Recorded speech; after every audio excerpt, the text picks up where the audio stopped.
Hello mga kababayan, kumusta po kayo? Isa na namang araw ng ating pagsasama para dito sa ating video analysis at video talakayan. Nagpapanik po ang mga pahayag na lumalabas sa Palasyo ng Malacanang. Lalo na po mula dito sa tagapagtahol ni Marcos, itong si Aling Claire Marites Castro. Halos awayin na niya ang media mga kababayan para lamang ipaliwanag na okay pa ang kalagayang pangkalusugan ni Marcos Jr. Halos hindi na siya magkandaupa sa pagkakaroon ng oportunidad kung papaano po pagtatakpan, pagsisinungalingan at gumawa ng drawing hinggil po sa sinasabi na kalagayan ng diverticulitis lang daw ito ang dinadanas ni Marcos Jr. Nothing to worry, and Marcos Jr. is still the president. Siya pa rin daw po ang namumuno ng gobyerno at walang dapat ikabahala. Pahinga lang daw ang kailangan. Una, hindi po ito totoo na pahinga lang ang kailangan ni Bongbong Marcos Jr. Dahil ang nakikita na indicators ng taong bayan, labas-masok po si Ginoong Marcos sa ospital. Kung hindi po seryoso at hindi po critical ang kalagayang medikal at pangkalusugang kalagayan ni Marcos Jr., bakit 2 beses na siyang pabalik-balik sa ospital in a matter of 4 days, mga kababayan, or 5 days, sa St. Luke's Hospital? Una, sinabi ni Claire Marites Castro na nag-overnight monitoring lang sa ospital si Ginoong Marcos, and he is resting, and he is stable. At siya pa rin po ang nagfa-function normally sa kanyang kalagayan pa rin, ay kaya naman niyang gampanan pa ang kanyang pagkapangulo. Pero gray area po yun, hindi maliwanag anong pagkakasakit niya. Until 2 days after, lumabas si video si Marcos. Physically, hindi maganda ang kanyang hitsura, pinipilit lamang na magsalita sa harap ng publiko, sa harap ng mamamayan, in media, para palabasin na okay siya. At sabi niya, may diverticulitis siya. Pero hindi niya pinaliwanag kung ano po ito. Nalalaman natin na ang diverticulitis pala ay pamamaga sa loob ng bituka na nagkakaroon ng infeksyon, at posible po, sabi ng mga doktor, kapag ito ay naging chronic o matagal nang nandyan at hindi naagapan ng medical attention, ay magiging critical illness and life-threatening. Pero pilit itong minamanage ng Palasyo ng Malacanang sapagkat natatakot sila na maibulgar na ang presidente ay incapacitated na magpapatuloy bilang Pangulo ng bansa at hindi na niya kayang gampanan pa soundly, decisively, and productively ang kanyang duties and functions and obligation to the country and to the Filipino people sa ilalim po ng kanyang kapangyarihan at mandato bilang Pangulo ng bansa. Well, kailan naman ba pinaglingkuran ni Marcos ng totoo ang serbisyo niya para sa taong bayan at para sa interes at kapakanan ng ating bansa? Maliban sa track record ng tuloy-tuloy na pagnanakaw, pandarambong at pagpapabalik ng sistema ng tinatawag nating plunder and corruption in government. At ito pa, pangalawang araw pagkatapos lumabas yung diverticulitis na pag-amin at admitted in public, muli na namang dinala daw sa ospital si Marcos Jr. Again, gray area pa rin po ang mga sinasabi ni Aling Claire Marites Castro, until to the point na nag-challenge ang mga miyembro ng Malacanang Press Corps na kung pwede ba magpahayag ng nanggagaling sa medical experts, kagaya po ng attending physicians ni Marcos at ng Department of Health Secretary, upang ang mamamayang Pilipino ay maunawaan kung kaya pa ba at nasa wastong kalusugang pangkalagayan pa si Marcos Jr.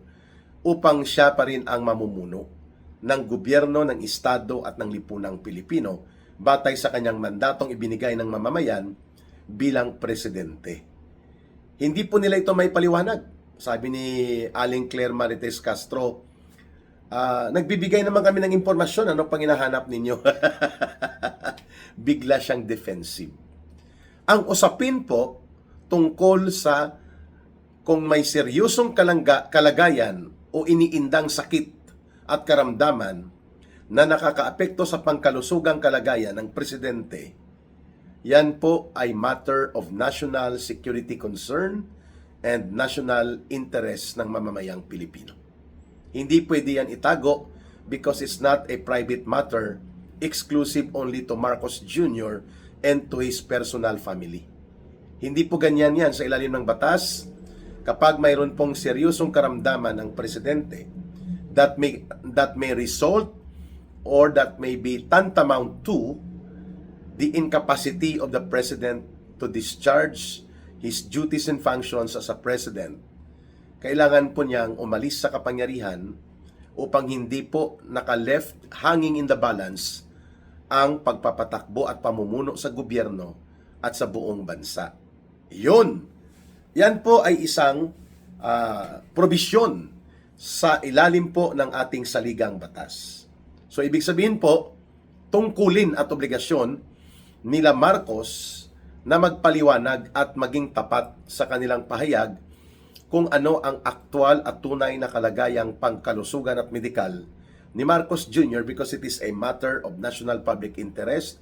It concerns national security. Dahil siya ang commander-in-chief ng ating bansa in the powers vested to him or vested in him by the Constitution, si Marcos Jr. bilang presidente ay namumuno bilang commander-in-chief ng ating sandatahang lakas. That include not only the Armed Forces of the Philippines or the AFP, but also the Philippine National Police and all other uniformed and armed services ng buong bansa. Kung hindi siya makapag-dispose ng kanyang functions properly with all mental and physical health capacity, delikado po yan sapagkat walang pwedeng mag-command o mamuno ng buong sandatahang lakas kung hindi ang presidente lamang.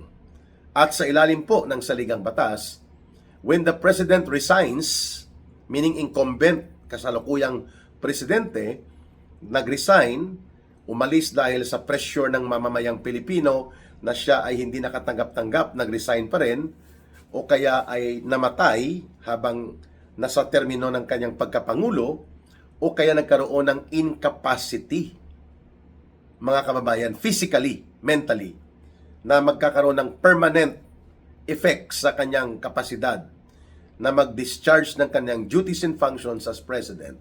At ang pang-apat na impeach at na-convict sa impeachment court sa Senado at may removal from office, automatic po na magkakaroon ng transition of power by way of constitutional succession. And incidentally, ang vice presidente po ni Marcos Jr., ang elected vice president, ay si Sara Duterte. That makes it more anomalous now na ayaw ilabas at ilahad ng Malacanang ang katotohanan na may posibilidad na critical and serious illness po ang nararanasan ni Marcos Jr. given the indicators na pabalik-balik siya sa ospital. May mga public function and engagement siya kahapon or the other day na hindi na niya naasikaso at naharap. Except yung isa lang sa loob ng Malacanang, pinilit pa siyang tumayo upang pasimunuan niya at ipakita na nandyan siya sa pagbibigay ng full star rank and pag-confirm na Chief PNP fully na si General Nartates. The rest of the schedule were canceled kahapon. So, ibig sabihin, something is wrong. Something is seriously affecting the President's health. Kaya, yan po ay tungkulin ng Malacanang, ng kanyang gabinete, ng kanyang cabinet officials, including ng Armed Forces of the Philippines Chief of Staff, ng National Security Advisor, at ng Secretary of Health, ng Secretary of Defense, no?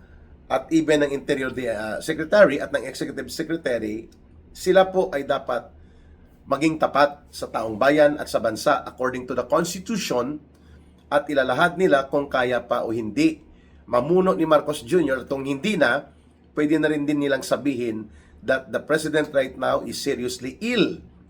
Critically, ang kanyang capabilities, ang kanyang mental and physical faculties para mag-discharge productively at bilang healthy, bilang Pangulo, ay apektado ng kanyang karamdaman. Yun po ay magkikreate ngayon ng vacuum of vacancy sa loob po ng pagkapangulo and therefore matrigger ang pagkakaroon na rin ng tinatawag na constitutional line of succession. Yan ang dahilan kung bakit nila itinatago. Pilit na nagsisinungaling at nagdidiskarte ng mga malabong pahayag at mga diskarting palusot itong tagapagtahol ng Malacanang na si Aling Claire Marites Castro. Because they are so afraid. Marcos Jr., ang kanyang asawa na si Lisa Araneta, ang anak nito na si si Sandro Marcos at itong si Martin Romualdez, at ang nakapaligid na mga alipores nila Marcos na nakikinabang sa inaabuso nilang puder at nakikinabang sa malawakang panunumbalik ng korupsyon ng pandarambong sa kabanang bayan, natatakot silang mawala sa puder si Marcos Jr. dahil ang papalit ay isang Duterte. According to the constitutional line of succession sa ating saligang batas, it will be the Vice President who is going to be the successor to the presidency. Sakaling magkaroon ng resignation, impeachment with conviction, death in office, or pagkakaroon ng incapacity of the president. Yun. Number one reason is the Sara Duterte presence being the vice president. Kaya sila tudutudong pangungunyapit sa poder. Pangalawa, takot na takot sila Marcos, sila Romualdez at kanilang mga gang o grupo ng sindikato na mawawala sa poder si Marcos at magiging successor na magiging presidente si Sara Duterte sapagkat hahabulin sila ng kamay ng batas, ipakukulong sila at parurusahan sila na makukulong at babawian sila ng mga ninakaw at dinambong na kayamanan. Yan ang ayaw nila kung bakit pinapanatili nilang misteryoso, gray area, malabo, kung ano talaga ang kalagayang pangkalusugan ni Marcos Jr. And third, natatakot sila na ang poder na kanilang inabuso at ang kanilang kapangyarihang ginamit upang magkamal ng limpak-limpak na pera ng salapi na galing sa pundo ng dugo at pawis at kabanang bayan ng pinagmumulan ng paghihirap ng mamamayan ay hahatulan sila ng kasaysayan at hahabulin sila ng katarungan ng batas at parurusahan sila. That is the reason at hindi na sila makakabalik pa sa poder. Itong mga Marcoses na ito. This is the last time na sila'y pinagbigyan ng pagkakataon at ng kabaitan at ng pagiging malambot sa puso ng mamamayang Pilipino na sila ay pinagbigyan muling makahawak ng kapangyarihan bilang maging Pangulo si Marcos Jr. In spite ng historical records ng kanyang ama, ng kanilang pamilya na sila ay naging bahagi ng diktadura, ng pasistang pamamahala, ng dispotiko at malupit na gobyerno noon na nagnanakaw na at sumasalakay pa sa karapatan ng mamamayan at inabuso pa ang karapatan ng mamamayang Pilipino. Kaya nagkagulo-gulo at nalugmok ang ating bayan. Ngayon, 3 taon lang si Marcos Jr., subalit higit pa ang pagnanakaw at korupsyon at pagkalugmok ng ating ekonomiya, paglala ng political condition and overall social situation ng Pilipinas. Ibig sabihin po, nanggagaling mismo sa presidente ang pagkukulang at pinagmumulan ng ugat ng krisis sa politika, krisis sa ekonomiya at krisis sa buong lipunan dahil isa itong failed government ang kay Marcos. Ngayon, sa pagkakaroon po ng universal justice, sabi ng iba, kinarma Yun ang ibang katawagan sa karma, no? Universal justice. Ayaw pa rin pong tanggapin nila Marcos Jr. that time is running out of him and his gang of plunderous and corrupt officials, making the gang of his administration, including itong co-mastermind niya na tinuturo na si Romualdez, sapagkat ang kalusugan na po niyang tinamaan. At hindi po ito ordinaryong kalusugang issue lang, sapagkat ni-reveal mismo, inamin in public ni Senator Amy Marcos na chronic drug abuse person ang pagkatao ni Bongbong Marcos Jr. Matagal na panahon, mahabang panahon, yan pong ibig sabihin ng chronic, matagal na panahon na naging abusado sa illegal na droga. Therefore, ang kanyang mental faculties, ang kanyang body system, ang kanyang internal organs, ang heart, ang lungs, ang kidney, ang liver, apektado po ang health situation yan and capacity to resist whatever infection na makakaapekto sa kanya dahil mahina na siya, pinahina siya ng panahon ng pagdudurog. And that is exactly why itong sinasabi ni Marcos Jr. at ng tagapagsalita, tagapagtahol nila na si Claire Marites Castro na simpleng diverticulitis lang, ay pabalik-balik siya sa ospital. Ayun. Malinaw na mga kababayan na ang pagtatago at paglilihim at pilit na pagmamanipula ng public information without full disclosure and transparent na paghahayag ng mga datos at impormasyon kung kakayanin pa ba ng health situation ni Marcos Jr. na maging Pangulo ng bansa ay ang kanilang pagkatakot na mawawala sila sa poder at kapangyarihan at hahatulan sila ng batas at katarungan ng mamamayang Pilipino, pati ng kasaysayan. Pero hindi mo mapipigilan ito eh. Kapag ito ay lumala na, hindi pwede po na si Ralph Recto. Hindi pwede po na ang magpapatakbo ay mga gabinete lang. They do not have the sovereign mandate of the people to govern and run the country. They may temporarily hide the truth, but when death will catch up on Marcos, hindi po pwede na hindi lalabas at sisingaw ang katotohanan.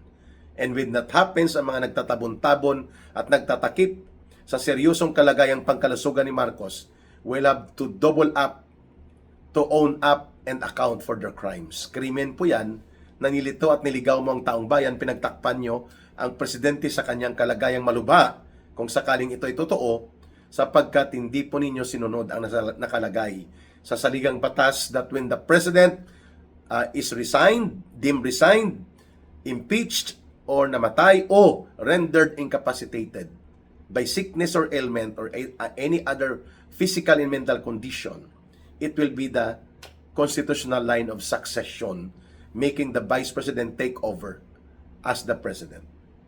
Yan po mga kababayan ang katotohanan sa misteryo ng paliko-liko at patabon-tabon ng mga diskarte sa pagtatago ng totoong kalagayang pangkalusugang medikal at mental and physical situation ni Marcos Jr. Kapangyarihan at pagkatakot na mawala sa kapangyarihan dahil ang papalit at hahawak ng gobyerno ay ang isa na namang Duterte. Duterte brand of leadership na naman. Abangan po ninyo ang iba pang mga video analysis at video talakayan dito sa ating Ka Eric Celis YouTube channel. Please like, share, promote, and campaign na ma-share po at maipalaganap ang ating videos. Malaking tulong po yan sa viewership at sa ating channel at sa ating mismong advocacy. Sa gusto pong tumulong voluntarily sa People's Sambayanan o Bangon Sambayanan People's Movement Advocacy Center and Program, you can send support sa ating support line at yan na rin po ang GCash line ng Bangon Sambayanan People's Movement. Ang numero po na 0916-308-7710. Uulitin po ni Ka Eric, 0916-308-7710. Kay Rohilda Celis po ang pangalan, kay Langging. Diyan na rin po ang support line coordination para iwas scam. Maraming salamat sa inyong pagsubaybay at pagpagtangkilik at pagsuporta sa Ka Eric Celis YouTube channel. And of course, ang ating habilin palagi, mahalin po natin ang bansang Pilipinas. Walang ibang magmamahal nito, kundi tayo ring mga Pilipino. Para sa Diyos at sa Pilipinas, nating mahal. Ito po si Ka Eric at mabuhay ang sambayanang Pilipino. Bye for now.